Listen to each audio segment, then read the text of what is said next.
Hey, Ron. Good morning, everyone. Don't forget to record. Oh, I just started it.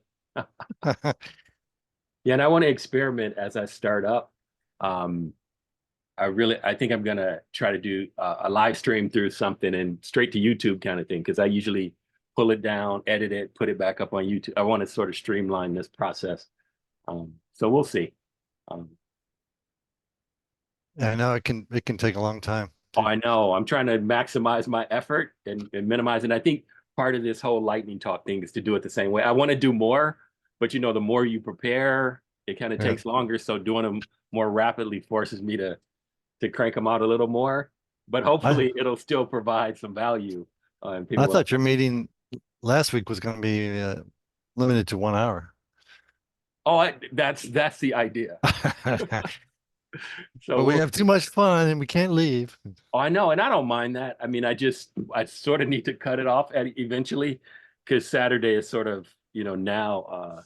You got the honeydew Especially as I projects. count down to December. I really need to make the most of these weekends in the lead up to it. So, but yeah, but like I said, I would never like cut people off, and I want to hear what everybody has to say. So, hey, Sean, Good morning. welcome back. Thanks. Looking forward to your lightning talk today. Oh, that's pressure, but no, it's good pressure.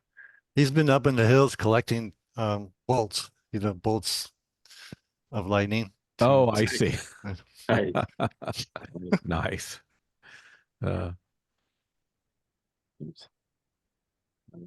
Is Dave Bianchi actually here, or is that Dave? Dave, some surrogate for Dave.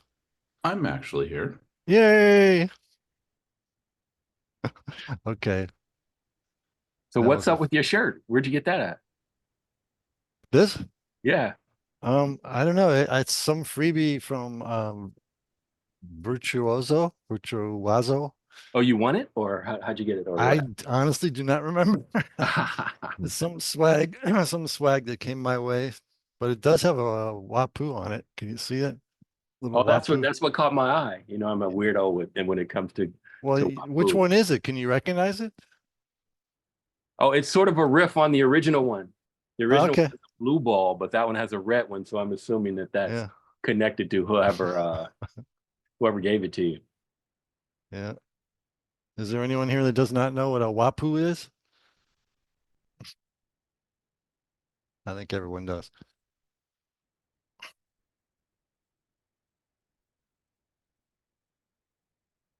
Wapoo. Oh, Does that no. does that does that little jingle ring a bell for the old school web people there? Of course. Ooh. Sounds like Yahoo. Remember that? Those ads they Yep. had? Yep. There used to be a huge billboard in Soho for Yahoo back when they were actually something, Back when they were the Google of the day. right? Yeah. Yeah, and before like they have their homepage for their email, and now it's just sort of like reality television news. So I really don't even like going to that site at all anymore. I have some legacy email over there, but man, yeah. Got taken over with ads like YouTube now is. Of course, I use this browser called Brave whenever I Mhm. want to watch YouTube, and it's perfect. It blocks every ad for free. I love it.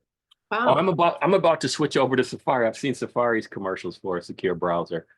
Yeah, I'm like Google is just really making me super paranoid how much they snoop on you.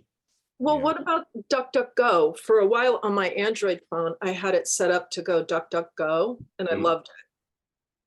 And I had that as my default browser on my Android phone.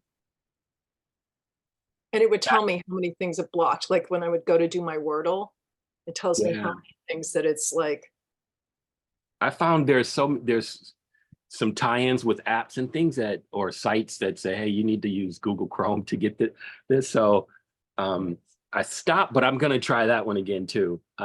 It just makes me think I really need an iPhone as my primary phone. I switched over to Android a couple of years ago during the pandemic, and I'm just like I said, the whole Google forward thing is driving me nuts. I was a diehard Android person for years and years and years. And then I finally just bought somebody else's used iPhone. Look at my Sparkle case. Yeah, I bought a reconditioned iPhone and haven't looked back. Nice. Hi, Miriam. Hi, Steve. I got the watch too last Yo, Christmas. Good morning. Watch. Hiya. Sorry, I haven't So got my Steve, camera on. oh, yeah. Miriam, go ahead. So, yeah, sorry, I haven't got my camera on. I was hoping to today, but it's quite busy in the background, so I think it's best to keep it off. Oh, no problem. Where are you joining us from? Oh yeah, I actually I'm in the UK, and we're trying to set up a group that's sort of gone dormant. So I know you've done quite a lot of stuff, so I just thought just come and listen. I Oh, was awesome. interested that you'd using blocks. Oh, this is like a full circle moment for me. You know, during the pandemic and, you know, after I started my 90-day journey 8 years ago now, I would wake up at weird times and, you know, I go to sleep at weird times for, you know, what my health condition. And I would join the London meetup at like 5 in the morning. Yeah, I used to go to that sometimes, but Yeah. it's yeah. So I think that's how I knew about your group. So yeah, so we Ah. have met before. It's just Awesome. So yeah, and like I mentioned to Larry and Lynn, let me know if you need anything in terms of help getting off the ground, or if you Cool. need any advice or anything on restarting your group. Yeah, well, it's already really helpful. Just last week you were saying about having access to the kind of being able to set up a website. So a few of us are going to be looking at that using the WordPress.com opportunity. So thanks for that already. Yeah, and it's already helped. And it's really great. And I'm going to talk a little bit about it today. Oh, cool. Like when you're on WordPress.com, you can use their reader. And like, as you publish and share that, you can publicize that information and it's shared in the reader. So you get a much wider audience in addition to putting stuff up on Meetup. So it's free. So like, instead of having like a gobbledygook email for a free email on a free website on WordPress.com, you get the full package. And it's an upgraded plan too, so it's nice. All right. Brilliant. Thank you. So I'm going to share my screen and get going. Trying to stay on target here. Right. Can everyone see my screen? Give me a thumbs up or something. It could be Yes. maybe. Yeah, we can see it. All right. All right. And hopefully this fan that I have going won't distract folks, but again, it's going to be in the high 90s today out here. So I tried to cool it off before the meetup, and I'll see if this fan can keep me going. All right, welcome to the Santa Clarita Meetup. It's started historically way back as an offshoot. I used to take my kids to the library and attend a meetup that was there. And I eventually took it over, and we would hold these on Saturdays, in keeping with, how parents take their kids to the library to do their work. Back in the day, my kids are grown now, so I don't do it anymore. But that tradition of doing it on Saturday over coffee is still what we kind of do here, very informal. So welcome. It's always been a place where we try to learn and share with each other, and sort of share what we're working on. And if we have issues, try to help each other out here in the Santa Clarita Valley. But as we all know, these meetups are now global because of the Zoom and the ability to connect online. If you want to follow our group, we now have a site on WordPress.com for our meetup at wpsantaclaritavalley.org. There are these other places where you can find us if you use the /WordPress SCV extension. So we're on Twitter, Instagram, Facebook.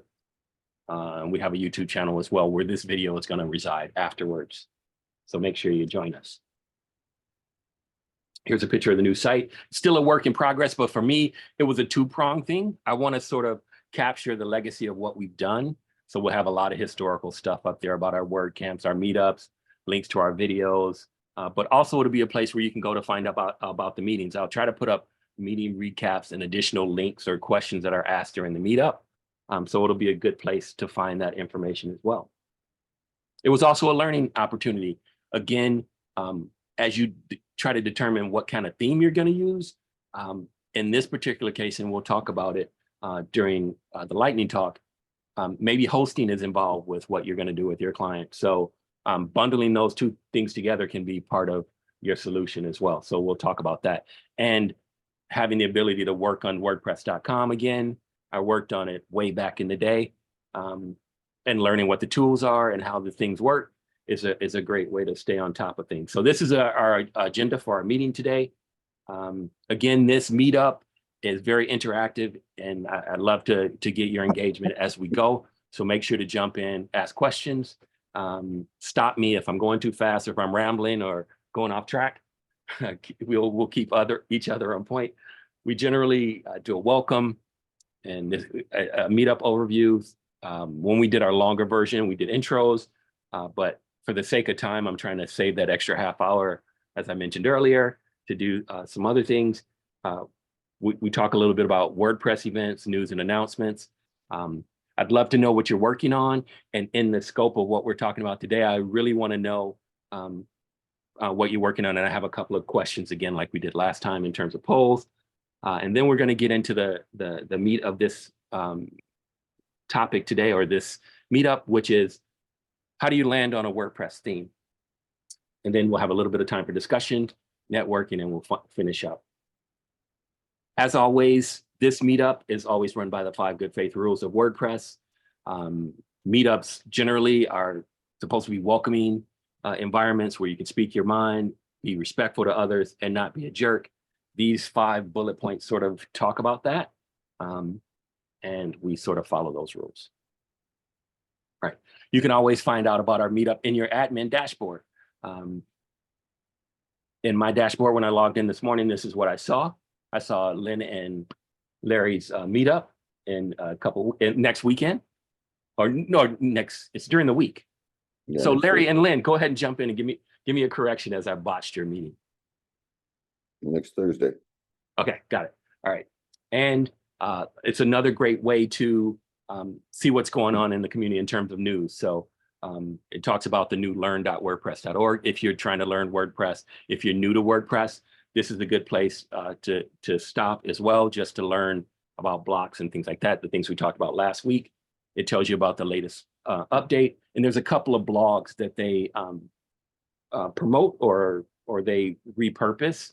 Like WP Tavern is one, which was sort of like the news arm of WordPress for a while. They've gone through some editorial changes recently, but I think they're back up to posting again on a consistent basis.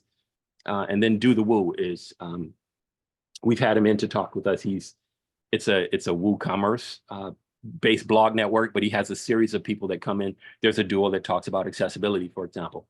So that's a good place for that, as well as at the bottom, you have links to other meetups, news, and WordCamps.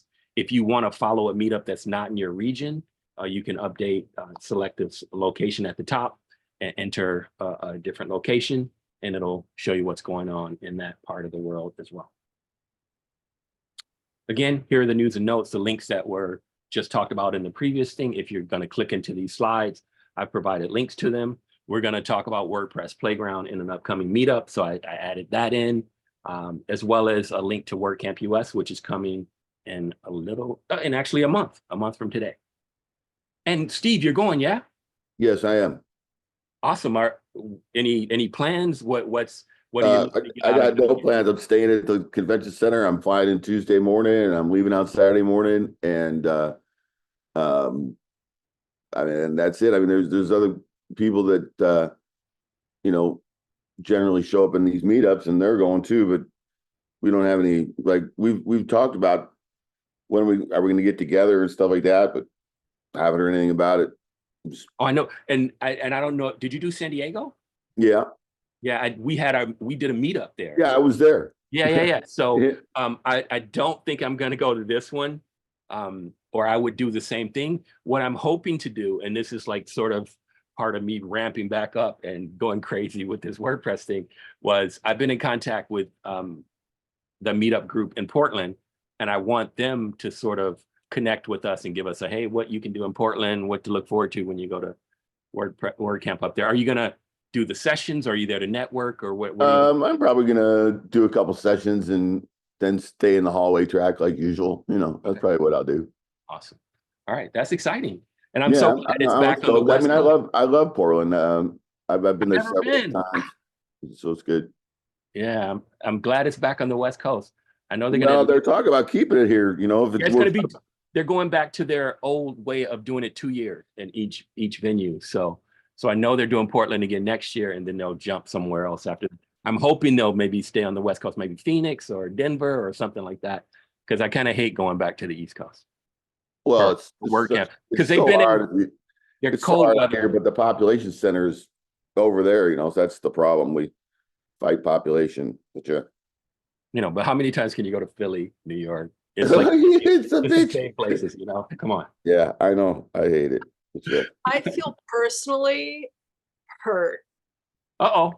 No, I love actually I love New York, but it's like It's I don't hard. want to. It's hard. I'm just razzing y'all. It's hard.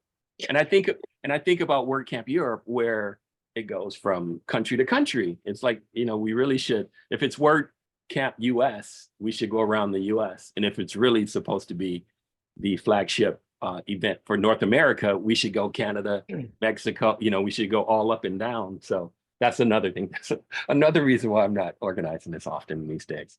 All right. So yeah, so that's coming up. Let me check messages real quick as we go. All right. Got it. Oops.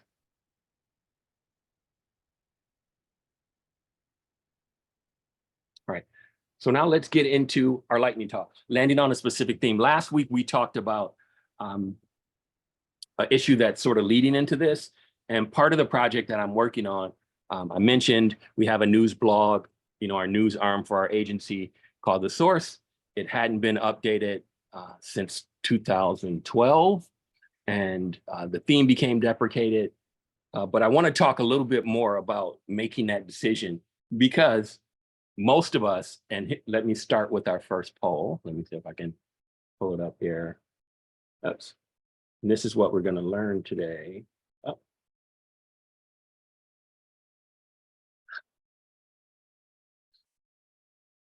Stop my share for 1 second and grab the poll here. We're going to start with a quick poll.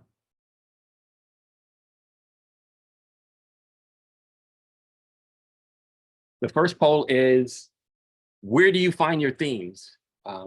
Google search, the repository on .org, the repository on .com, or a theme shop like Envato or other.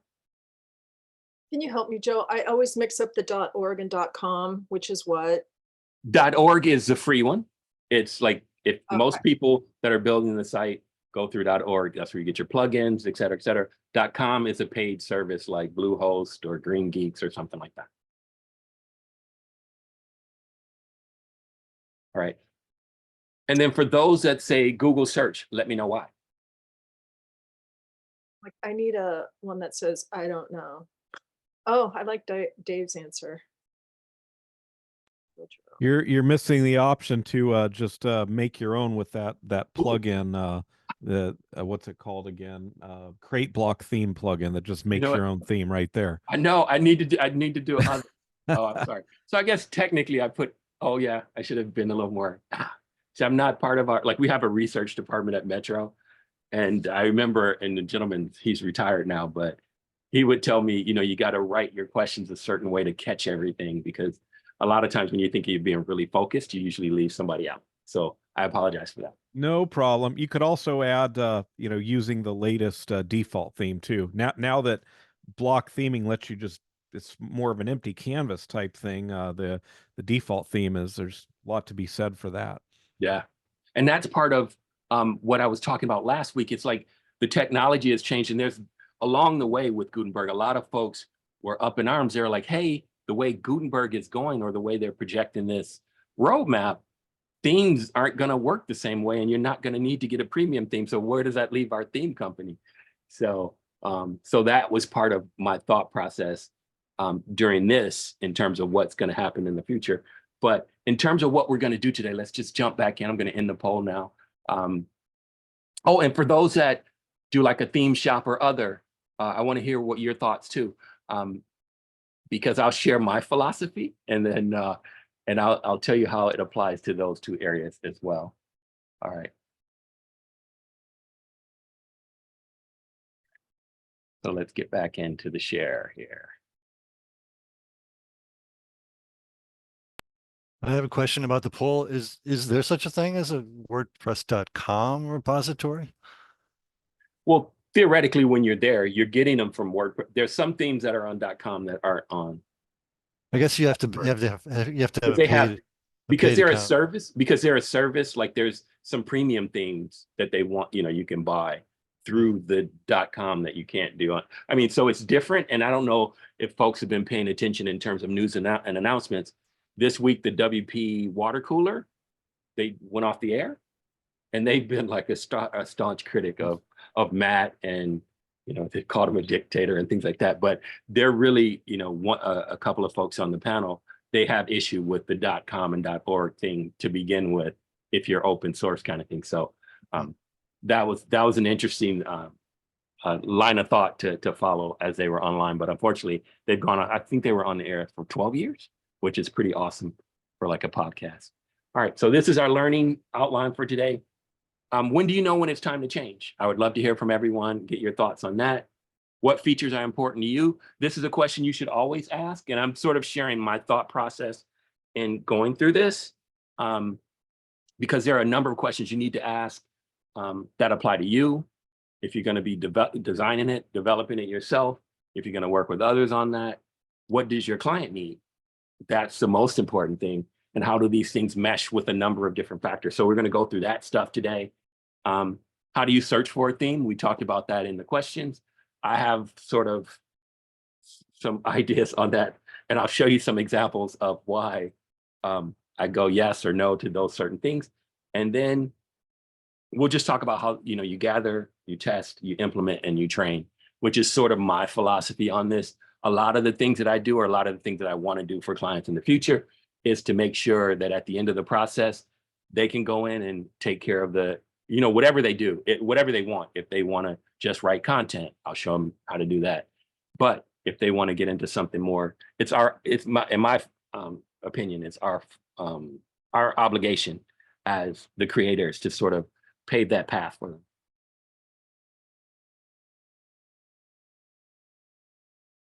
And this goes back to our first question. When I started in my journey, my 90-day journey in WordPress, I had a heart event. I went out on a leave of absence. And during that leave of absence, I was like, hey, I'm going to get back into something I truly love. I was like, hey, I'm going to do WordPress, because I really had a great experience in learning WordPress when I first launched the source, which I talked about last week.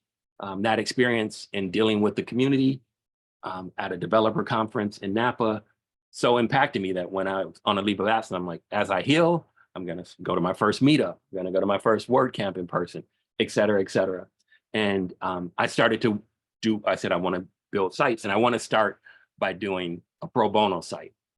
So a lot of times when we get into this, some of our first clients are our family. So my brother sent me this link to his site. My brother does print brokering and print services. And he sent me this link, and the site, I was like, your site looks broken. And they're like, yeah, I hired somebody overseas to build this, and I don't know how to update it. So I was like, oh my gosh. So I decided to do that as my first project during my leave of absence. And when I went in the back end, this is what I saw. The person overseas, they did this theme that had no instructions. I had no idea what this meant. So I said, dude, this is kind of crazy. So I said, you got to let me do this. And as a graphic designer, all these books from college, I said, give me a chance to build a brand for you and sort of think out how we can make you a WordPress site that does work for you. So I came up with the logo. We went through some iterations, input, and I built this site using atomic blocks back in the day, and by array themes. And I sort of went through a similar process to what I bullet pointed earlier.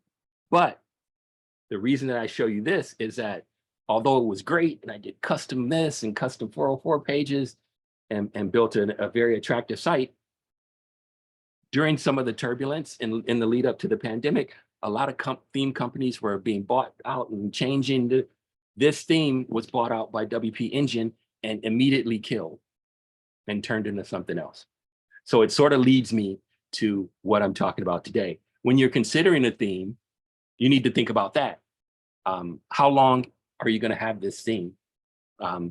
Some clients update their sites on maybe every 3 or 4 years. Some even more frequently than that, some less frequently than that. But the thing you have to worry about is something changing with the theme. Maybe they've stopped supporting it. Maybe they've gone out of business. Maybe they were sold to someone else. Maybe the technology has changed to Gutenberg blocks, and then eventually this theme is going to be deprecated. So what features are important to you? We're going to talk about as a client, what does your, that's the first and foremost objective most of the time. Even if you're building for yourself, what features are most important to you? As a site designer or developer, what's most important to you? As a business owner, what's important to you? A lot of times we want to create a formula where we spend the least amount of time to get the most bang for the buck and the most profit out of each project. So if you can build something that can be reused, that's a great idea. So these are some of the considerations that I have, and I would love to hear from you as to what your process is on how you decide on using a theme and its features.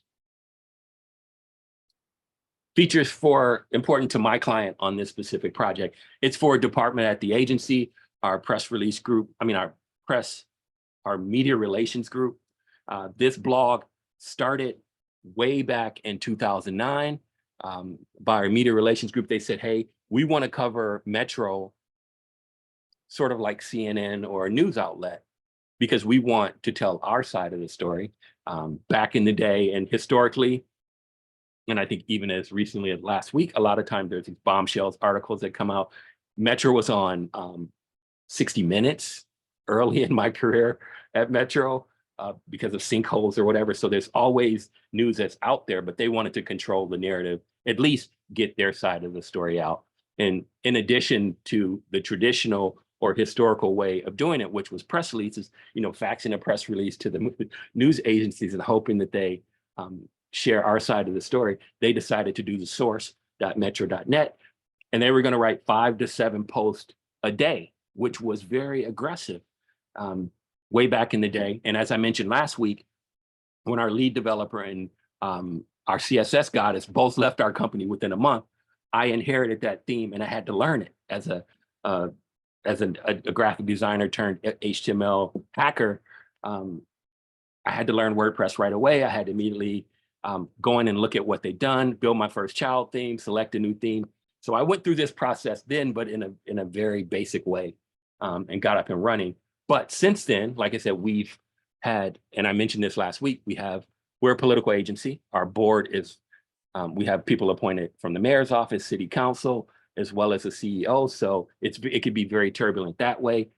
Back when I started on the web team, our board of directors was telling us what to put on the website, which was the craziest way to think about. We're a transit agency that provides services to our customers, but they wanted to put the board agendas on the homepage instead of a trip planner. So the political part of Metro caused a little instability in terms of how the source evolved. So we did one redesign after I did the initial in 2012, but the site, we've ramped up for a redesign on 2 other occasions. New management comes in and they kill it. And they say, oh, we want to wait. We want to think about this and that. And so since 2012, 12 years later, nothing has happened. And in that time, the theme that we used became deprecated, was sold to someone else, isn't supported anymore, and it's still being used. So these are some of the issues that came up that were as important to our client. Also, it became an issue when you use a deprecated theme. A lot of the features are outdated. A lot of the plugins they require may not be supported or updated anymore. When you use outdated themes or plugins, you can create security holes and your site can be hacked. So with all those things in mind, we had new editors and a new management staff. And last fall, they approached me. They said, hey, Joe, we want to update the site. We want to make sure it's easy to use for non-techies. We had on the current source, we've had at least 60 editors over those 12 years. So it needs to be easy for someone that doesn't know how to use a computer. And the funny thing about Metro is that there are people that join our agency that ask questions about how to use Microsoft Word. So it needs to be easy at that level. And everyone on this call today, we all have a technical flair or a welcoming approach to learning technology. But in this case, it needs to be as simple as possible. They don't need to know anything about adding this or adding that. They just need to click, add an image, edit, post, publish kind of thing. So it needs to be simple in that way. It needs to have the most current features. As I mentioned, this site was so old, you needed a plugin to add a video. You needed a plugin to add a carousel. And it really impacted the look and feel of the design. It was a traditional design. And again, like I said, if you look it up now, it's on some third-party website, and I don't even know if it's even supported at all anymore. So it was a bad thing. So also it can impact the uptime for the site. The site began to crash a little more. So it was perfect time to jump off. We needed to be more functional, engaging in terms of a layout. Like it was a traditional blog theme. So it had the traditional stream down the middle, but it had sidebars, which aren't really in vogue anymore, and a lot of things that make it look really dated, like going to your grandma's house or your grandpa's house. Also, there was a quick turnaround because, of course, at an agency or a large company, they have a warped sense of it should be free and it should be fast. So ironically, the site is almost done almost a year later because of all this nonsense. So a few of these decisions that I made in a hurry could have probably taken a little more time. Also, it needs a light learning curve. I just did a training for the new theme on Wednesday of this week, and it went well. And so it's important to be able to, teach the teacher kind of thing so that they can teach their team as more people jump on. Because one of the downsides to our current source was that it was sort of the Wild West for all of those years. And there's I think there's 12,500 posts, 50,000 comments, 20,000 images. So there was no rhyme or reason to a lot of the stuff they did. Some people would, some of the things they uploaded were super huge. It wasn't efficient, and all that kind of stuff impacted the site function. So this time around, I set up some processes. I was like, every image needs to be alt tagged. We need to name it a certain way so it's easy to find. Just don't put up a file name without a title kind of. So there's a lot of things behind the scene that I tried to blend into the training to make it easier and better to manage for them moving forward. And again, they're probably going to ignore it, but at least as someone turning something over to someone else, that's part of what I always try to do. The design needed to reflect a news-oriented sites, like on CNN, Time, et cetera, they have a certain look, sort of like a newspaper-y look. And they wanted to incorporate that. Again, the look that we had was from a blog from 2009, 2012 kind of thing. So we wanted to update that. And again, we wanted it to be secure. Right around the time, I think sometime last spring or summer, there was an article that I guess the city of LA was hacked. And it was a WordPress site. So our management was like calling our group and saying, hey, is the source secure, et cetera? And it is to a point. And I mentioned the threat was, outdated plugins and themes, but over the 19 years that I built it, we never had any issues like that because I always followed a lot of the basic WordPress security rules. But that was a consideration. So you need to find out from your client what features are most important, because again, if you bid on something and you're doing a project or something, you don't want the features to creep. And we're currently working on with a vendor, they're rebuilding a part of our site for our projects. And I've just chuckled in the background because during these meetings, someone from from Metro would join the meeting for the first time and they would immediately add a feature. And the vendor, it's always funny to see them sort of tap dance and try to get out of it saying, hey, it's not part of the scope. It's not part of the scope. So again, just try to be as clear as possible in terms of what your client wants and what you're going to provide. In terms of the designer, what's important? For me, and I mentioned it last week when I talked about, when I compared the page builders, having a functional clean admin, no extra gook. And in the early days, because it's an open source project, it seemed every theme or plugin would add a different chunk to your admin or something that laid on top of your admin. I like it clean and simple and functional. It needs to be intuitive. And that was a big determining factor in terms of choosing a theme this time.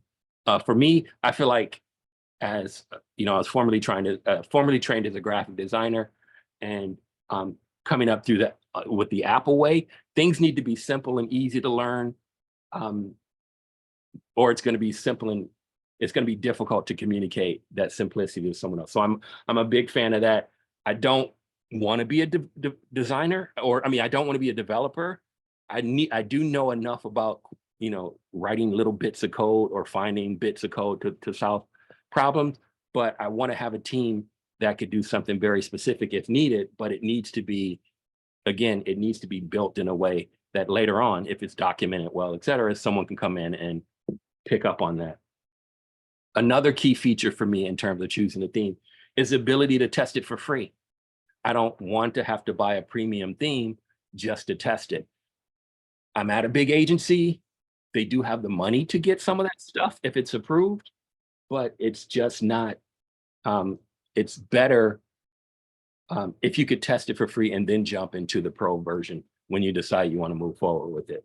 And sometimes they'll provide a free version and give you just enough, but they don't give you the feature you want, so you're sort of forced to get it. So for me, I generally, sometimes I reach out and see if I can get a pro version for testing, but free is always good to at least test it and put it through the paces, comparing it against what your clients want and what you want in terms of the site that you're going to build. Again, ease of use for non-techies.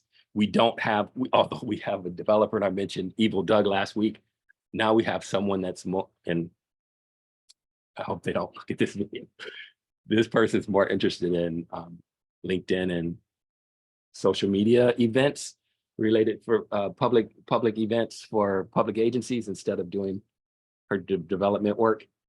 So it's got to be easy enough that if I have to get in and tinker with it, that's fine. But ideally, it's great if someone's built a lot of that functionality into what you need. It needs to be a current theme, feature rich, and supports blocks. Like I mentioned, the source theme, we've been using it for at least 12 years. And I don't want it to take 12 years before we switch to something else, but it needs to be at least, you know, it can work for the next few years, because we did a big change when Evil Doug left and we were able to move a couple of sites over to WordPress. And one was our clients were so specific about what they wanted in terms of look and feel, they chose this theme. And 3 years later, that theme is on its way to being like the source, not being supported, et cetera, et cetera. So that decision that they pushed based on certain features, we should have gone in a different path. But again, it's a learning curve. It's a lesson learned. But again, sometimes your clients want what they want. And again, it gives me leverage in this case to sort of move in a certain direction. And then finally, dedicated support. It's always good if it's got a community. By community, I mean, it's great if they've got a podcast. One of the themes that I'm going to talk about has a series of podcasts, a whole video library. And if it's in the news a lot, you can read up and see if you can find certain issues. Reviews are always important. And of course, documentation. It's great to be able to go somewhere and how to get started, how to do a landing page, how to do this, you know, be able to go in and doing that. Another potential possibility was like, we were looking, because we have someone that's a little more interested in the social media part of it. We were thinking of potentially hosting, you know, moving off, like when our lead developer in CSS got us left, we moved over to VIP for a year or so, but budget constraints pulled it back in-house. But we're considering moving out into another hosting situations. And sometimes the theme hosting combination can impact that decision. I'll open it up to questions or comments right here before I keep going. Any thoughts? Or on your approach to picking a theme that you want to drop in at this moment? All right. Let me check questions.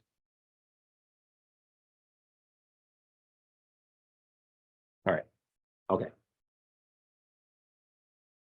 All right. So for a business owner, again, if you built, if you're, and this is from an agency perspective, if you have an agency, the ability to reuse this theme, a lot, like if you're on Elementor or Divi, a lot of times you get a certain number of sites. If you build a theme that can travel and you can easily modify and update it to customize it based on your client, that can help in terms of the amount of time you spend on that. You can maximize your profit, use that extra time for getting new sales, et cetera, et cetera. Is it free or premium? Again, is it a one-time license fee versus an annual fee? Is it free? These are considerations that you need to take into consideration. The support and ability to stay with the design 3 to 5 years. And I just shared the story about our Metro Art site. And then is there a pool of devs skilled in this specific theme or this approach? We currently have a support contract with a vendor named Exemplify. And at a recent meeting when we were talking about this projects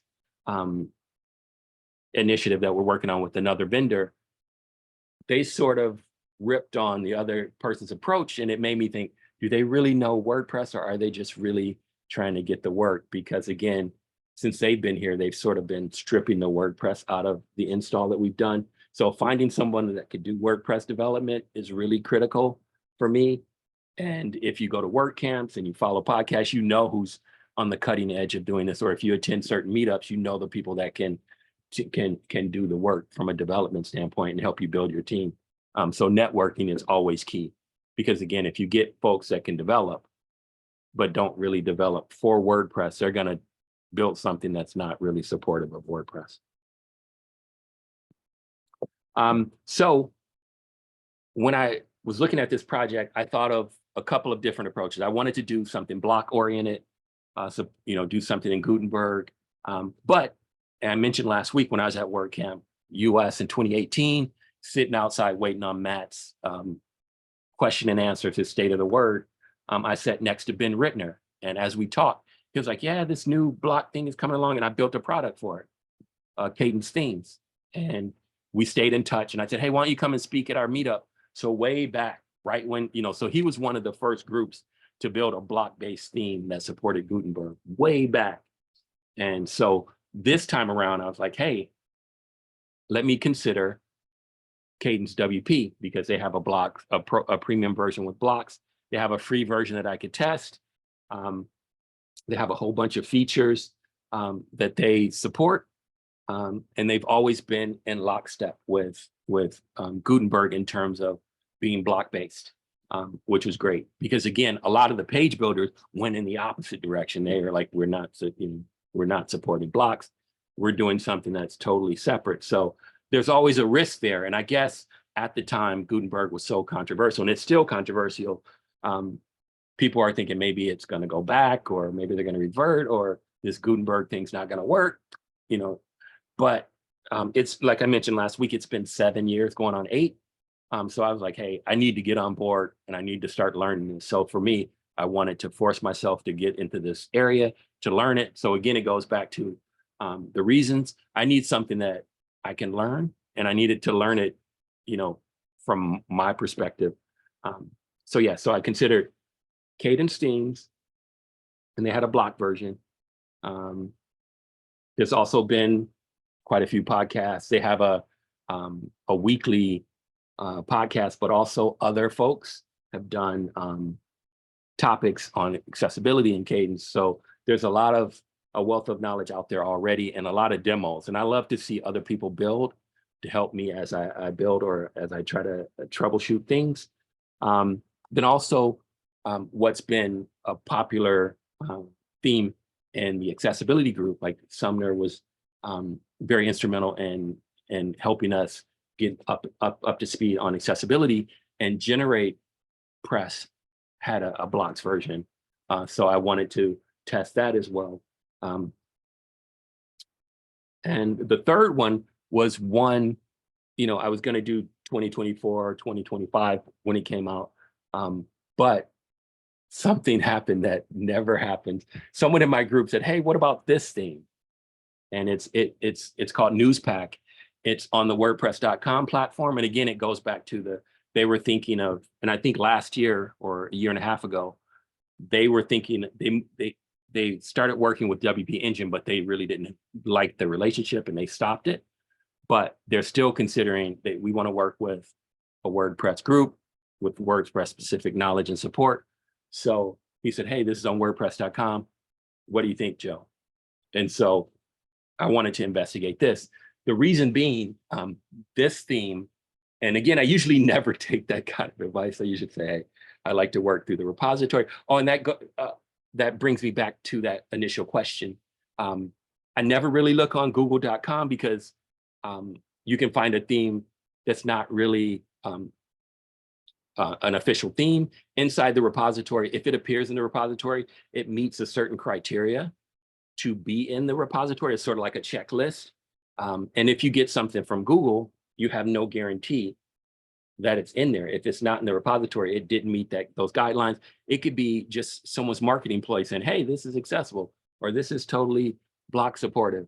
But for me, it's sort of like taking your car to a authorized dealer versus taking it to Hank's Auto Shop. So I always recommend that you avoid Google. And those are, again, this is my reasons. Even some themes that claim to be accessible. Inside the repository, if it has the accessibility ready tag, you know it's going to at least get you started with accessibility in mind. So again, I always recommend using that. And we'll sort of take a look at the filters and things over there if we have time for that. But I usually never go through a recommendation that someone gives that I don't see in the repository. But in this case, this was a theme built by Automatic, the folks that run WordPress. And it was an initiative with Google News and a couple of other foundations, and it was built specifically to help the dying news industry. We know newspapers have sort of gone away, but Newspack was an initiative that they offered to a number of different agencies. And let me see if I did a screen of, oops, nope. I'll jump out and take a look at that. But they have a number of different news agencies all over the country that they worked with. And I was going through a DEI equity liaison last year, and one of the sites our instructor kept referring to was a Newspack site called Cal Matters. So I was looking through the features. It had a lot of features that we were looking for. Again, it was built for news agencies. So it had, built-in syndication, built-in newsletter, a lot of things that our news group was looking for, and it's all bundled. It had a package of, it had an SEO tool, it had a newsletter tool, it had a lot of things that were already built in that they know every agency needs. It has the ability to syndicate through Apple News, et cetera, et cetera. And again, it was built through Automatic, so it met a certain number of criteria. The downside was that it's a paid service through WordPress.com. And when we went back to our management and said, hey, this is how much it costs a year, they balked. They said, oh my God, this is too expensive. We want to consider it in the future. So I went to testing the other sites, and something magical happened, but I'll talk about that in a second. But it has a whole bunch of features.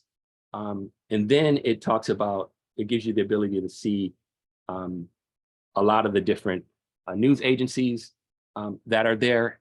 And again, in just looking at, like I said, I kept referencing Cal Matters.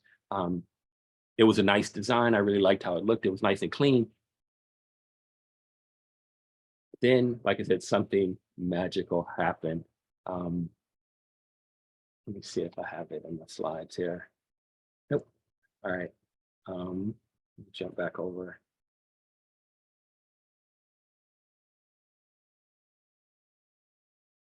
So during that time, it just happened that during the cycle when I was testing it, WP Tavern came out with the story that the Newspack plugin has an update checker and lets you use that theme not inside of WordPress.com. So you could use it for free, and you would have the ability to get all the updates. So that was a concern for us. We were worried, hey, if we, we can't use it unless we pay this exorbitant price. But if you use it, and it did, and a lot of times on .com, it will allow you to download some of those themes, but you won't get the support as if you were on .com. So that was a big blocker for us. But the fact that they came out with a plugin right during our development cycle and testing cycle, it helped us decide, hey, we're going to go for it. And then if we have the budget to fold it into WordPress.com in the future, that's great. So I decided to go in this direction. I didn't go for Cadence because I felt like it's block-based. I love the way a lot of things work. It has a million features that are bundled in when you get Pro, but I felt like it was too developer-y. And there was a couple of things that Newspack could do that I couldn't figure out a way to do it with the blocks. And again, that's just me not being a developer. I'm sure there's a way to do it.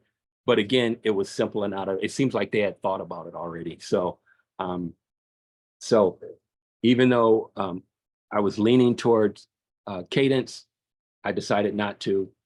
Also, GeneratePress, I felt the same thing. I felt like I needed to know a certain level of development things that I didn't know to support building something very specific for our team. So I decided not to go in this direction.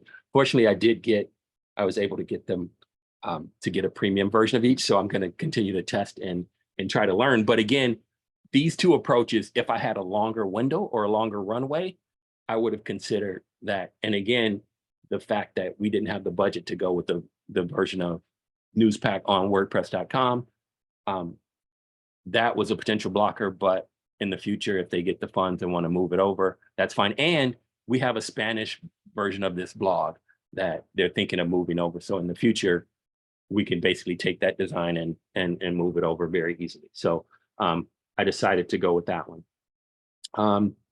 At this time, I want to open it up to the floor. I'll go through and then I was going to take you through a quick tour of the site that we're almost finished working on, but I wanted to get everyone's opinion. Let's go to our next question and do a little bit of talking. I have a quick question. I'm sorry. I was lost in the Cal Matters page and listening, but I didn't hear I missed the last little bit. Which did you decide to do? Oh, we're going to do Newspack because I love Newspack. I'm like I just looked at 4 sites and I'm like, this is fabulous. But yeah, but like I said, the thing with that is that to get the full support and of automatic and stuff, like we're not getting that, which is a worry. But my main concern was making sure that this theme was constantly updated. And again, since it's automatic folks, they're doing updates every couple of weeks. So to date, I mean, they've been on top of it. And again, automatic probably won't get rid of this theme. They'll probably support it for a while. So to me, the 3 to 5 year window thing is still in play. All right. So here's something. Oh, it's $750 a month. Oh, I'm sorry, I didn't see it But for a year. I didn't. But like I mentioned, that's if you want to do the version that's hosted on WordPress.com. You can download the theme, and if you grab that updater plugin that's mentioned in the WP Tavern thing, you could do a self-hosted version, which is what we're doing. So It's funny because when you're looking, for me, when I look at an enterprise level website, I'm like $750 a month, and a lot of the stuff is managed for them, so they don't have to have somebody that's going to do it or ignore it and have their site get hacked. I sometimes wonder because anyhow, that's just me. I worked for a $1 billion corporation, and I was a manager of a department. I had to always make proposals, advocate pros, cons, why this is good. And I'm like, whenever I would bring up, it's going to cost you more labor, they were like, oh, because labor comes with benefits, retirement plans, health insurance. Anyhow. yeah, and I think, and that's the thing. And again, that's why this is an enterprise solution for an enterprise agency. But again, I'm just showing you sort of my thought process. And again, this is very specific to your client. Like if your client isn't an agency and is a small business owner, your set of must-haves and and things that you want to work with could be totally different.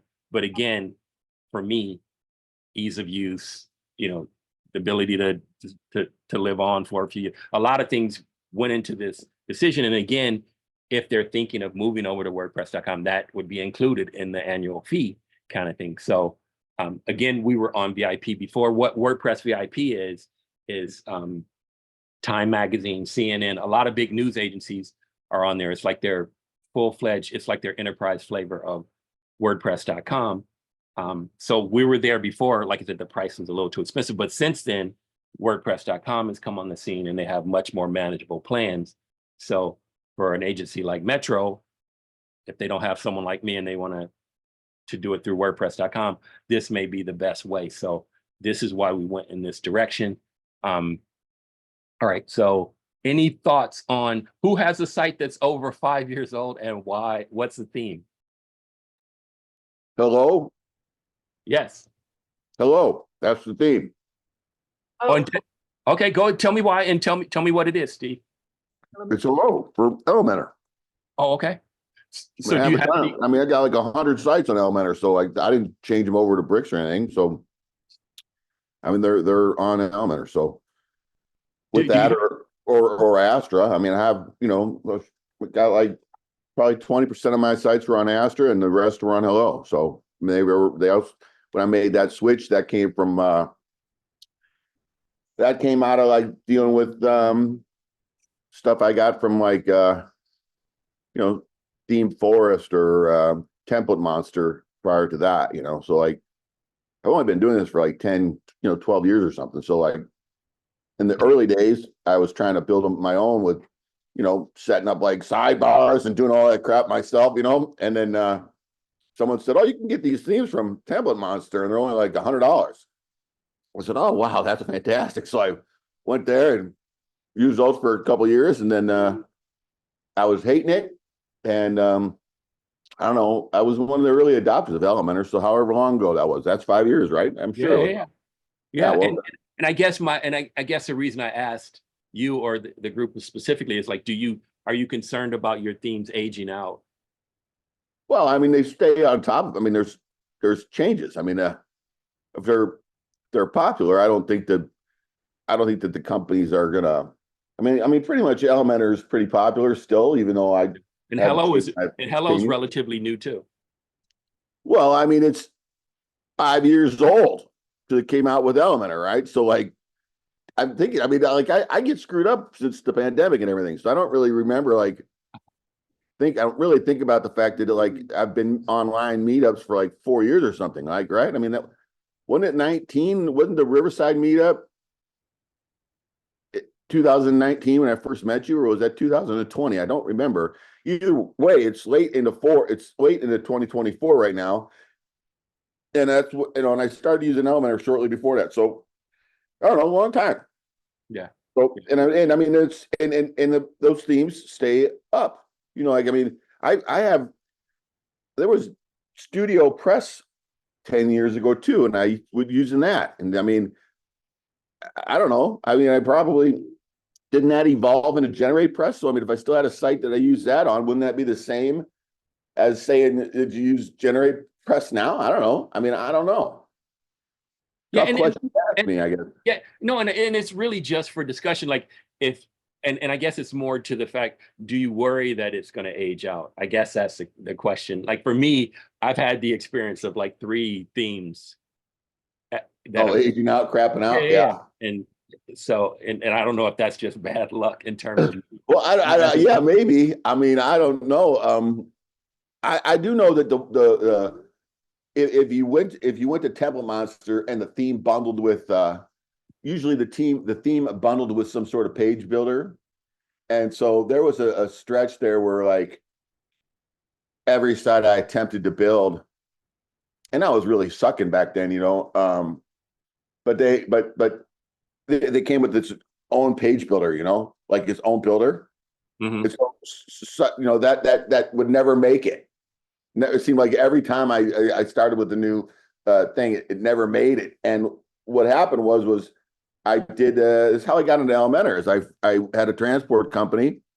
They wanted me to build them a website, I went to Template Monster and they said, oh, and with new Elementor Builder. And Mhm. so I went in there and struggled for like 2 weeks to build this thing. Finally found this guy, monkey guy, some web monkey dude or something. It had like a 4-hour long, this is how you build with Elementor thing. Mhm. And I built his little one pager with it. And I was like, oh, this is so damn easy. Like, I wish I would have seen this 3 weeks ago and I would have built that site like overnight and I would have, been fine. But because of that, that's probably why I became such a big Elementor fanboy. And then, of course, they did you dirty and they did me, they just did me dirty last year. And I just, so that's what happened. I'm not a fanboy anymore. So whatever, I could give a crap about that company. I mean, I'm locked into it because I have so many sites, and I still know it obviously because I have a ton of sites there, and they're not paying me enough to rebuild them all. But Mhm. I don't use it as my first choice. I guess that's sort of the secondary question. Like, when the technology becomes old, do you go back to your clients and say, hey, we should probably update it? Or is that Well, something? if they're paying me a lot of money, like some of them do, I do it every 2 to 3 years. I upgrade their stuff. But if Mhm. they're the standard ones, which actually pay the bills, usually, it's the ones that you get for a couple $100 a month or something. And if you have more of those than you have at $1,000 a month or whatever, I tend to not do as much for the couple $100 a month as I do for the $1,000 a month clients. So yeah. All right. Hey, Sean, I know you do a lot of WooCommerce stuff and storefront, even though it's been around a while, it's an automatic theme. And do you feel like that's going to change, or do you feel like they do enough updates to keep you from worrying about it? Yeah, the storefront theme is still actively supported. It is a classic theme, so you can use blocks for pages and posts. You cannot use blocks for the theme, the templates of the theme, Mhm. because it is a hard-coded classic theme. But one of the things you get with a classic theme is widgets and the customizer and the WordPress menus, all those traditional things that the WooCommerce community, a lot of the plugins and stuff are really oriented towards having that. So the WooCommerce community has been slower to adapt to blocks, I would say. But then again, the whole WordPress community has been kind of sluggish on it. I put the built with trends link up where it Mhm. shows how popular like the Astra theme is, and of course that is a well updated classic theme. Hello Elementor, classic theme. Divi, classic theme with a builder. All these, and Generate Press is way up there, by the way. But you see, 2023 has crept up because that really was the signature block theme, 2022, 23, and now 24. So it's pretty interesting to look at these stats. But I would say that there is no such thing as a theme that'll live forever because technology changes. But I would say commercial interests change at a higher pace than even core technology. So the newspaper theme is probably pretty safe because it's the core team, but it's going to depend on their marketing for it. The actual foundational code base is going to live on in one way or another because it is block oriented. But it's kind of a, you can make an educated guess as to how long something will live on, but ultimately, tech is going to change, commercial interests will change. You had mentioned WP Engine had bought up a theme that you used to use that's no longer available, but on your Santa Clarita Valley site, you're using the Frost theme, which is by WP Engine, interestingly. So, Well, there's a story behind that, though. That's a okay. block-based theme that, Nick Diego, who's now with Automatic, he Mhm. was with WP Engine, and he and Brian Gardner, they developed this block theme. Mhm. But the reason I did it was to test out when I was at WordCamp Montclair in New Jersey. Rachel Winchester did a presentation on doing slides with WordPress, and so there was a demo on YouTube on how to build a web slideshow with Frost. So that's the reason why I did that. It was originally going to be 2024, so I just was like trying to build a slide. But the last Well, couple of weeks, You, the you last mentioned couple of meetups. 2024, and the 2020 themes, even the one from 2010, is still supported to this day, by the Yeah. way. Talk Yeah. about longevity. Yeah. Yeah. Of course, I don't know you'd want to use it. It's a classic theme, but you know, it sort of speaks to how long those default themes are gonna live for, and eventually Automatic will have to say, okay, it's not worth it to maintain this anymore. But Yeah. And Shannon, I wanted to get back to you. I heard you mention, I think last week, WP Bakery, which is one of those themes that a lot of people bristle at when they do. And I know you just mentioned you do, you know, big business, you know, high profit, enterprise kind of work. I mean, how do you decide on what you're going to use, or do you have No, something you are comfortable I don't, with? but that's what I'm struggling with right now. So when I work for the agency that does those enterprise level sites like hedge funds, financial companies, we did a bunch of fintech, whatever, we did some crazy things. I'm not choosing the tech stack. So my job was to become a pro, and just like I'm given the tools and I just go. So I'm really good at WP Bakery, but the theme we were using was not accessible. And I've got 2 jobs on my own coming up that I'm going to be designing and building, and I don't have a tech stack. I tried to build something with cadence between the last time I saw you all and like Wednesday, and I'm like, nope, nope, nope. And I honestly think I'm going to end up with, But when you say nope, what does that mean? It's too hard to learn? just- It doesn't have the features? I don't you have want? any time. Okay. You know, it's got to be something that's a little bit more intuitive for me to pull together, because in the midst of all this, I'm trying to use Moxie as well, because like collecting content and all of that, like Moxie for me will be like a virtual assistant. It'll be my VA. It'll be the one that sends out, you know, I'm trying to get that stuff set up so that it'll send out the emails based on the dates. Like it'll be like, hey, we're starting in 5 days. Where's your content? If you don't get it to me in 5 days, I'm pushing you out. Next, you know? Yeah. So yeah, part of it's like, I just don't have the time. And I'm the web designer without a website. I put a plugin with a under construction on this week. And if any client ever asked me to do what I just did, I would fire them. I should show it to you guys. It's horrible. It's so bad. I don't like. Let me grant you access so we could. Oh, I was just gonna drop it. No, I don't want it to be on the. I'm Oh, embarrassed. I was gonna Oh, drop. come on. You got to share it. You got to show us. Come on. Oh, yeah, hold on. Yeah, let I me. have. Hang Hold on. on. I have so many windows open because I was in the middle of like a bajillion things here. I just want to. Oh, you put it in the chat. If somebody Yeah. asked me to do this, You're no fun, man. I would fire them. Do you mind if I show it or no? Oh, please show it. I'm Okay. like, it's my. Yeah, I would fire you too. Well, here's the. I know. You barely read under construction. I mean, I can't read the sentences underneath it. That's for sure. I know. I should take the unicorn off, and I tried to, but like. You just make it a black screen that says under construction. And you know what? I might do that because it is really like. 'Cause that's horrible.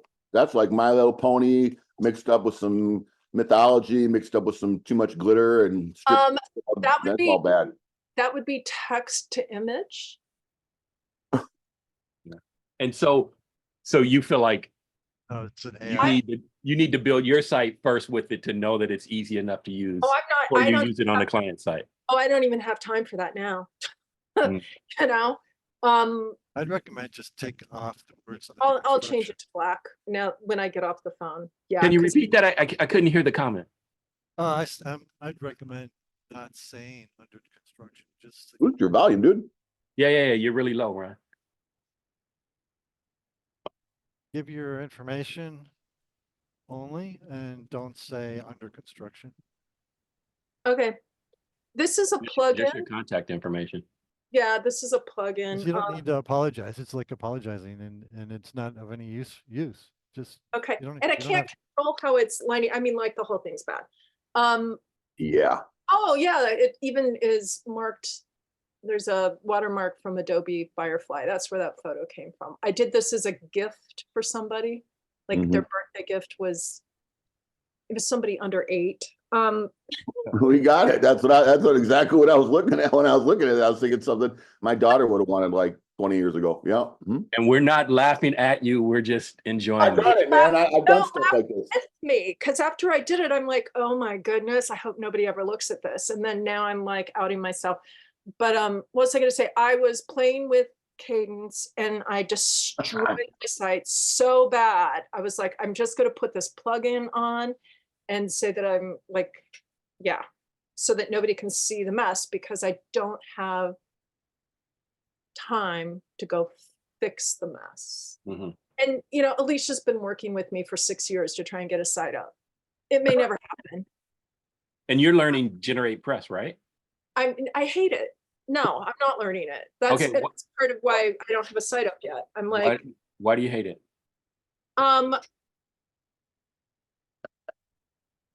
there's a thought for me now that I've used WP Bakery, and the theme we were using was, oh, now I can't remember the theme name.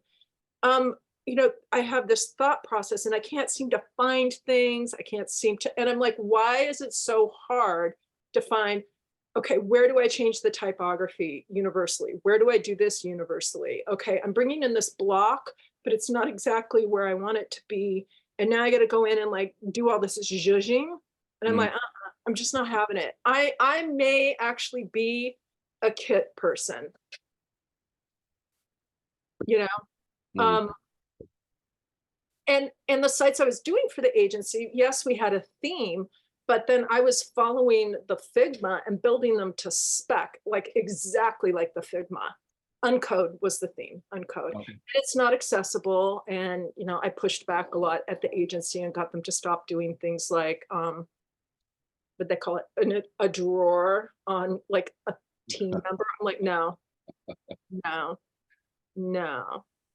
Okay. They finally started doing accordions. I don't even know if the accordion was accessible, but yeah, I've futzed around for 6 years, just like playing with this, playing with that. And now like push comes to shove and I'm like, oh, things just got real. Yeah, I didn't know. I mean, I'm surprised at how many people still use WP Bakery. Hey, Dave, I know you've, and we've talked a little bit more. We talked a little bit before. You built custom themes. How does this discussion impact what you do at the Guild? Or Not really. I mean, since I build my own theme, I just have to keep up on any security breaches on my own, but I've stripped out a lot of the like excess stuff that's on there. how does it integrate with blocks? I mean, do you build? Didn't get that. I don't know how the theme, Either. the theme building process is impacted when you have to consider blocks.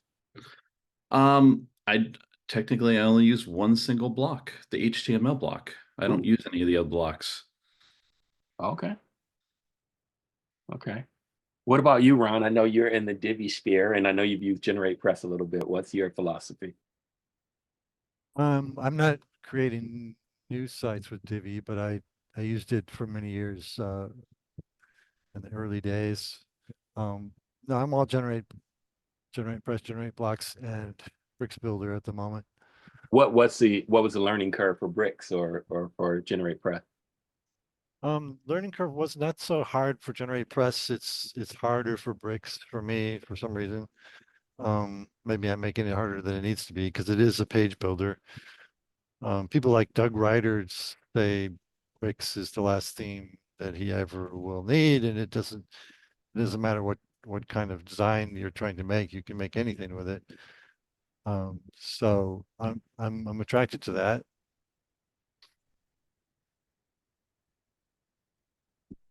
Okay. All right. Any other thoughts? I know I haven't. Welcome, Kent P, by the way. I didn't get to welcome you at the beginning. Any thoughts from anyone else on their approach to theming?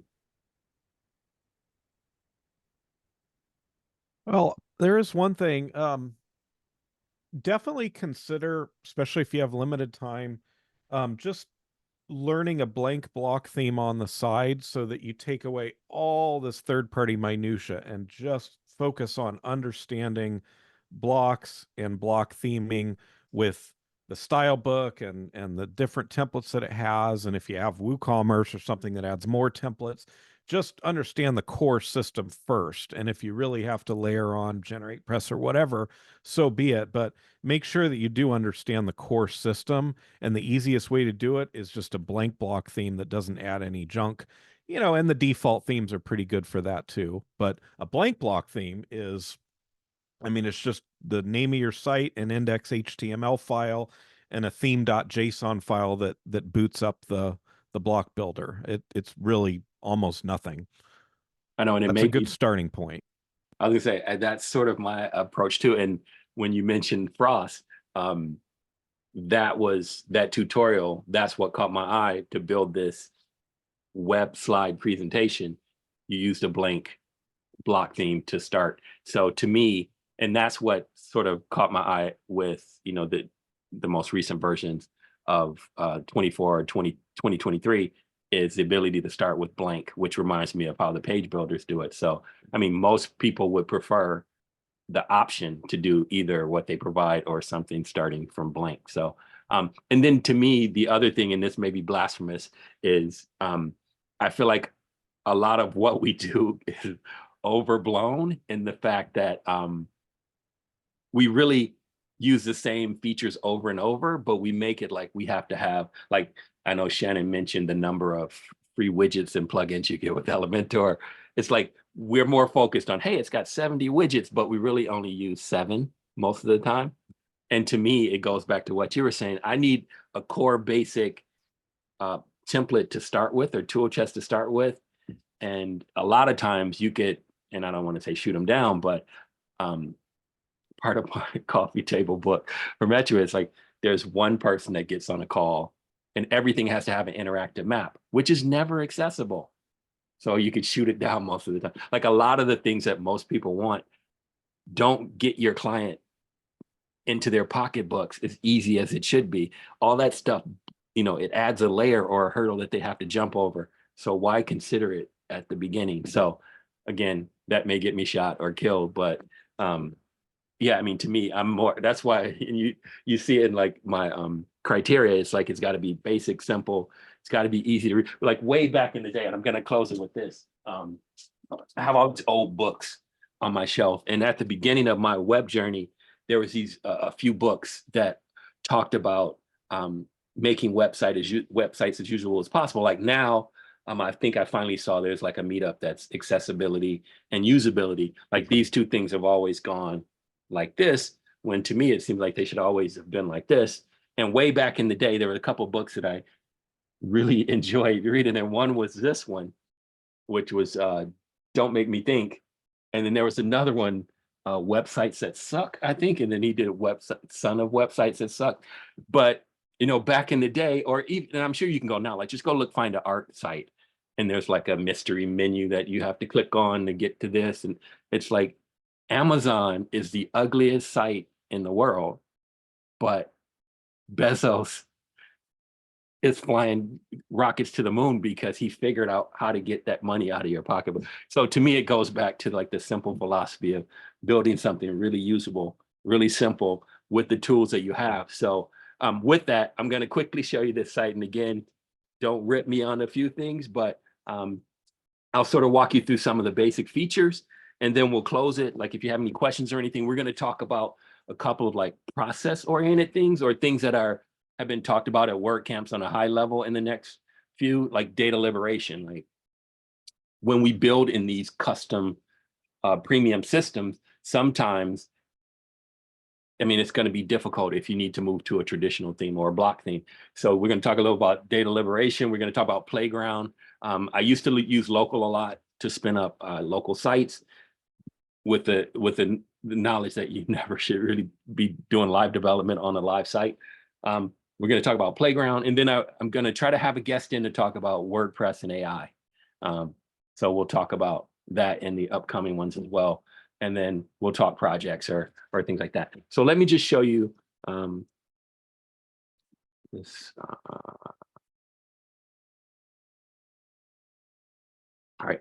So again, this is Newspack. And again, if you think about some of the samples, there's a sort of there's a set of, I think, 6 versions of Newspack, which has a certain look and feel that you can customize based on.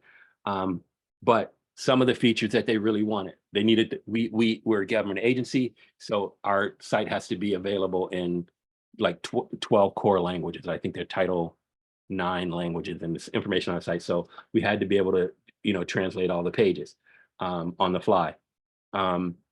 This is, like I said, it's a magazine style layout, so it's a lot more visual. And I mentioned to them, we can curate the topics. We should slim them down. I mentioned we have over 12,500 tags and categories, which make searching really ridiculous on the former site. So we slimmed it down to 6 basic categories. And I told them to really refrain from, like, our Metro Art folks, for example, they put like 8 or 9 tags on every story. I'm like, if you're looking for an artist's name, you could just enter, Eloy Thompson, and then if you wrote about it, the search engine we're using Jetpack Search, which is run by Elasticsearch. I'm like, if it's indexable, it's immediately indexed. And those these tags that you add for just one person, which isn't really the reason to tag stuff, you don't need to do that. So hopefully we'll keep them on this. And that's sort of the process I talked about in terms of making sure you create a system that they can manage and not bloat with just silliness. Because again, why do you need 10 tags for everything? That's not how SEO works. Anyway, so these tags allow for them to see a curated list of things that they tag. So all of the stories, if you're interested in just a project, like for instance, they're ripping up our freeways now in the North Valley. So if you wanted to find out about that, if they've written a story and tagged it properly, it automatically feeds a curated list that you can bookmark, or you can subscribe to this page as an RSS feed. So that's great. If you want to, we also do things that they want to feature. So these features can come from any section. So if they tag it with a certain tag, it appears in a more highlighted fashion on the left-hand side. As a government agency, I mentioned before, our board was forcing us to put agendas on the front. Yeah, so our policy and service information is at the top, but we can move it around if it gets political, but the information is there. We do a lot of destination stuff. We push people, we're talking, like this week, they talked about Intuit, the Intuit Dome. We have a lot of public interest stories that our team writes. We also have a lot of information that's from our art department, which they do the artwork at the stations, as well as they do a lot of curated things with people in the community. So that was a big thing. And the thing that's good about this theme is that it's smart. So there are times when one story can appear in multiple, it's one to many, but if it appears in 2 areas, it'll only appear on the homepage once. These blocks are smart enough to know and not duplicate that. You have control over that. You have control over how these blocks present. So these are all similar blocks, but they present differently. So one presents with the square thumbnail. You can have it present with the thumbnail on the side. You can have it present with the gravatar. You can have it present with the date. So there's all these different versions to keep it looking fresh. Again, like I said, it's in the magazine format. So when you click down in, it has the ability to share, it has breadcrumbs, and it has more of, there's also more current features, like when you go to certain sites, it tells you how long the stories are going to be in terms of reading time. So that's a neat feature. Also, it has some of the things that we've always had. We've created more curated lists. So if you want to focus in on topical items, they have the ability to modify the footer menu to like for instance, the purple line phase 1 is going to open next year, or the airport connector is going to open the end of this year. So those links can go in a curated list as well as be featured at top, because we all know that people access information differently, learn about the information differently.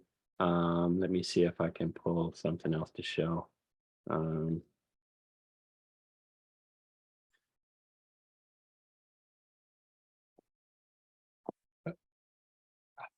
have a mosquito in here. Got to finish.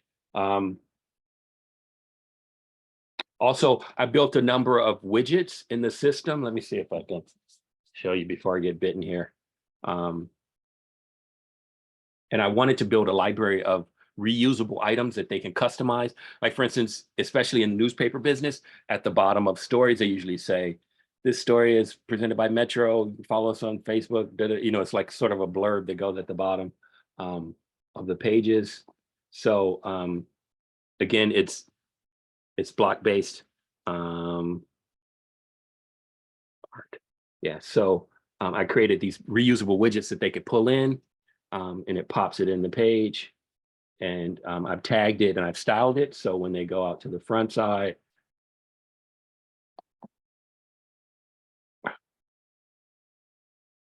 and you go to the bottom, and it pops in the information there. So yeah, so there's reusable things. And again, if they wanted to update it, they can update the widget, and globally it updates that information site-wide. So again, I tried to automate a lot of that stuff, and it's a process where, and I told them, you know, this is a living document. So this site should always change and update and continue to be fresh. And I also created like a translate widget. Like some pages, they may want to, you know, pop in a widget on a specific page to really emphasize the fact that they want to, you can see it in multiple languages. Because, for example, our executive group just went to Paris for the Olympics because there was a big handover, and Metro's doing, you know, we're doing a lot in terms of the Olympics and providing transportation. So in the next, when they went over, there was a page that we had, and we made sure that French was one of the languages. So you can pop in a little widget to make sure you can translate it into French. So, so yeah, so that's what I sort of done there. And I'm gonna finish at that point and bring it back. And oh, did I stop the screen share? Or do you still see it? Oh. Screen share. Just see you. Just Okay. see you. Just see you. It's all Okay. good. Yeah. All right. So you didn't see any of that, by the way, or the demo that I just showed. No, No, we we did. stopped what you were doing, right? You stopped sharing at the end. Okay, sorry. Yeah, All right. yes. So yeah, so like I said, that was sort of my journey to decide on this theme. And thanks everybody for listening. And again, as we wrap it, I'd love to get any thoughts or comments before we end this thing. Hey, Joe, this is Lynn. I just had one question regarding your users. Have you ever had it where they said, oops, I need to go back, or oops, I didn't mean to put that one in. I wanted to put something else in. Oh, Your users, do they go to you and say that sometimes? Yeah.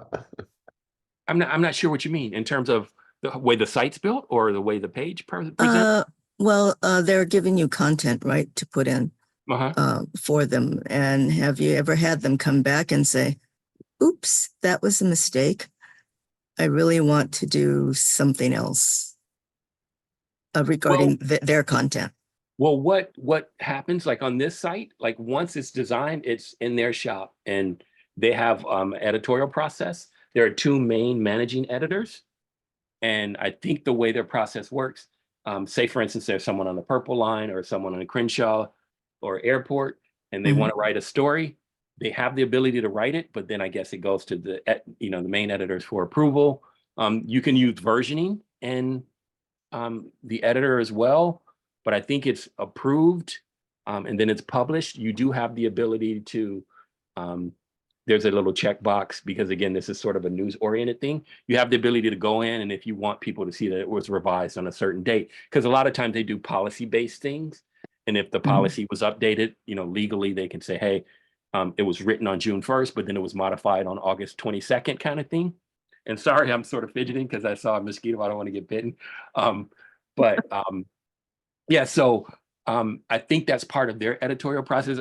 We try not to dictate that part, but we don't want to really lock them in. I know for Metro, when we updated Metro.net to WordPress, our marketing people, and this is the funny part of it, our marketing people, they really wanted the ability to move things around and modify the layout. So we did one layout that was locked in with ACF, and they just had to go through and enter information in fields, and it laid out based on a Figma file that we designed. Then there was another layout that was Elementor based, and they could move things around. Oh my God. Some of the things that they came up with or moved around was totally ridiculous. And there was a big shakeup earlier this year, and I've been complaining to close friends. And now the marketing department, all these new people have come in, they don't want to do this. So now they want to back out of, this totally open and manageable system. So I mentioned earlier that we're working on redesigning our project section with an outside vendor. And it's because of that, because we gave them the tools they wanted. And then they said, with new people and a lot of turnover, they said, oh, this is too much. We don't want to do it. So there are always going to be instances when your client says, hey, but again, make sure you list it in your scope of work, and don't, and say you're going to be charged for the scope creep. I mean, this isn't part of our agreement, and you have to stick to it, because again, they'll be friendly with it, like, oh, it should be nice if it could do this, but they don't realize the code and the effort that it takes to add something that they consider so simple. Okay, thank you. All right. So I'm gonna leave it at that. And again, thanks for taking a look at it, and give it to me if you want to give it to me. Send me a message and tell me what you hate about it. But anyway, just opening up. Hopefully, we can continue to learn together and grow together. It actually looks much better than I thought it was going to look, Joe. Like I did, based on just like what I thought it was going to be. Just physically from looking at it, I thought, oh man, this theme's going to be crappy, but you did great. I think it looks good. Oh, thank you. I think the thing that's interesting too, like when I went through all the different samples, I saw a wide range of, you could tell the level of skill that some of these companies had in terms of the design and development time. And I tried to hit some of the ones, some of the polish that some of the better ones were. So anyway, like we'll see. Hopefully, and again, right now we're ready to go, but we're waiting for one of the executives that was in Paris to come back and give us the go ahead, and then we can cut over, but we'll see. Yeah. And then on to the next. So Right. All right. Oh, Ron, I see there's a chat going. I'm not sure. Yeah, we're trying to help out Shannon with her site. She did it. She did it. She fixed it. Oh, there you go. Sweet. It's Except that the plugin is overwriting I had the customization stuff set up. I had the site identity, etc., in the customizer. So it's overwriting my favicon, which I'm proud of. And in the site. Why do you need this plugin? I don't understand what the plugin does. It makes it easy to have another construction site. It covers the dumpster fire that my site is right now. Yeah, but didn't you do that dumpster fire in Cadence? And doesn't Cadence have an I must have taken, maybe I was working in Cadence on, I have like Just make 20 URLs that I use that I pay. I would suggest make a page and make it look exactly like you want, and then make that the home page, and then take away all the menu choices, and then you don't need the plugin. I don't understand. I site mapped, I wireframed, like I'm ready to go. Yeah. But I can't, because I just finished site mapping and wireframing 2 sites for clients, and I'm working on remedying 2 Shopify sites that were a hot mess. Yeah, but like in 5 minutes, you could do what he's telling you. I know, but like you say I can, but I've just like if Joe lets us, we could tell you how to do it right now. Oh, you want me to give you Sharon? Like I'm gonna could Ron and I just give it to Ron? I'm over here. I'm dancing around. I know you are. Just give it to Ron so we can help Shannon out, because we can get it done in 5 minutes. Oh my goodness. Yeah. Well, I think, let me see right now I have Elementor on the site. Okay, we get it easy peasy. You go. So who should I give access to? Just give it to Steve, Ron, because he's the boss. But I mean, I can help him. Steve, you drive because you're more familiar with it. I have a bajillion windows open, so let me close this. Again, I've only got about 5 minutes anyway. over. Yeah, we'll just do it, man. We could do it. I gave it to you. I gave it to you, Steve. Oh, okay. So just go ahead and share it, Shannon, so you could do this. How do I? Oh, I need to give Shannon the access in. Hold on. Oh, just to let her share, yeah. Like you're a co-host. All of the. Yeah. Oh, Steve, you have to give it to her now. I do. Make her co-host. So You know, I- hover over her name and then go more. I don't actually have Zoom, so I haven't used all of these features. I use Meet. I don't see her in there. Where are you? Up here. Okay. What am I Get a class? fan to get the mosquito away. Yeah, he's Dis- doing disrupt its air patterns. Yeah, it. aim the fan right at wherever your skin is. That works too. Or off. If I leave the lights on too long, they'll eventually find Get me. her. Just why come I can't see her? I don't know. It's not allowing me to tell her to share. Host disabled participant screen. Okay, I was gonna say make me the host and then I'll do it. And thanks everybody. Don't hang out if you got something to do. We're sort of going over, but that's fine. We don't have Do mosquitoes. you want to stop the recording, Joe? Ooh, okay. Let me I'm Just- trying to make. Like, I tried to close everything that was on my desktop